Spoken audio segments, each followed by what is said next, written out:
Everyone knows the term glitch. It's used to refer to electronic devices malfunctioning. Oftentimes this is used in reference to computing devices. Games performing actions incorrectly. Objects clipping through other solid objects is a common example.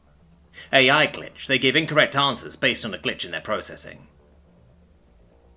Glitches are pretty simple.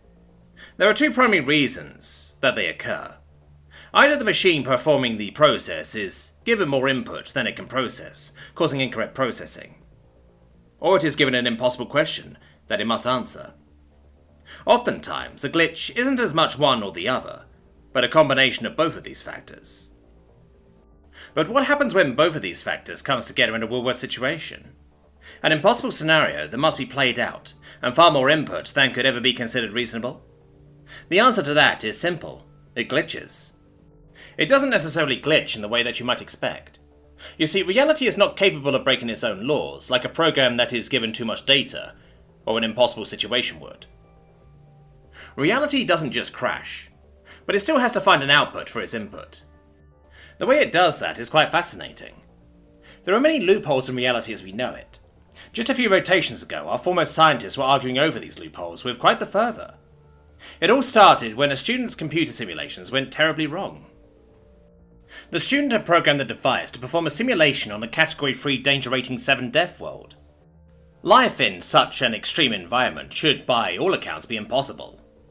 But the simulation still produced life. This started the controversy. Many of our best scientists argued that the results were due to a glitch in the program. Setting life on such a world would add far too many variables for the program to handle. Furthermore, the program by its very nature must continue to process the impossible situation until a viable solution was found. It had to be a glitch. There was no other viable explanation. However, a small group of scientists argued the opposite. They were fringe scientists, often compared by the media to conspiracy theorists. Well, that is until they were proven correct in the most horrifying way possible. A probe sent to explore the galaxy returned information about a world rich in resources, and showing possible signs of biological life. As per normal protocol, a team of investigators was dispatched to gather in additional data that the probe could not supply. Even though rare, sapient life was possible, so a diplomat was sent with them. What they found was immediately classified as top secret information. Only agents at the highest level were purvey to this information. Scientists were invited to study firsthand the new discovery. However, they were sworn to utmost secrecy. What was found was a glitch in reality. A Category 9, Threat Level 12, arguably even 13 death world. And it was teeming with complex life. Now, I'm not referring to very simple multicellular organisms. Sentient life forms. Life forms with a working nervous system and brain structure. And there weren't just a few of those either. There were millions of different life species. Multiple food chains. But the single most terrifying discovery of all was a single apex predator found on this death world. This predator had earned its place in this environment through one means only. Its extraordinarily complex brain structure.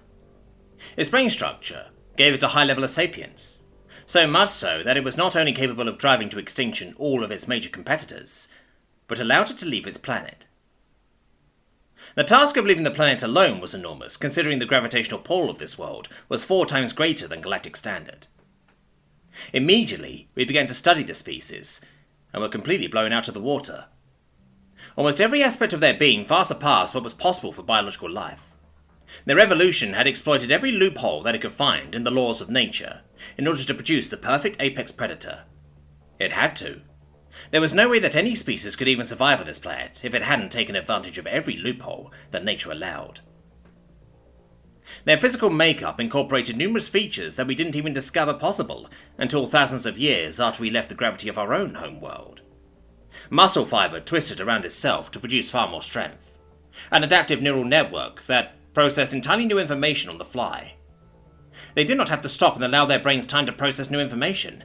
They were capable of processing it while performing other tasks. Everything about them was a glitch found in reality. Just through the biological scans alone, our own technology improved by more than 1,000 years' worth of research and development. The humans are a truly terrifying species. They should be feared, and simultaneously glorified in the galaxy. You may be wondering why I'm telling you all of this all of a sudden. It's not because we are asking for cooperation in studying these primitive, albeit impossible life forms.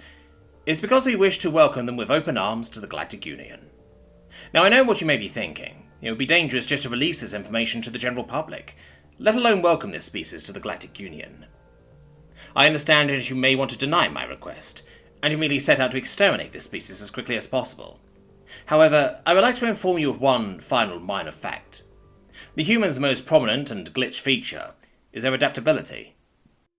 Their physical prowess made it nearly impossible to study them up close and personal by force. I mean, they are the apex predator of a Category 9 threat level 12 death world, after all. So we had to make a deal. Before you ask, no, we did not give them access to any of our technology. We merely allowed them to look at it. Unfortunately, that was far more than they actually needed. We didn't even allow them to see our warp drives, and yet just knowing that they existed and knowing the overall layout of our ship was all they needed to not only build but improve upon our existing designs. I tell you this because, and I will reiterate, a Category 9 Threat Level 12 Death World apex predator that drove to extinction all of its competition is coming this way as we speak, with an FTL warp drive that is even faster than our own. Their ETA is 15 minutes. We have 15 minutes to decide if we will give this species a place in the Galactic Council, and try, but likely fail to control it using politics, or if we will attempt to exterminate this species, and likely end up the same way that all of the other predators in their homeworld ended up.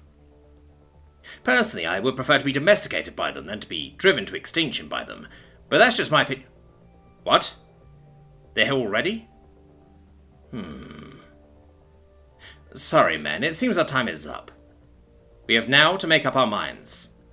I ask, no, beg you, on behalf of every sapient species in the Galactic Council, to please choose wisely.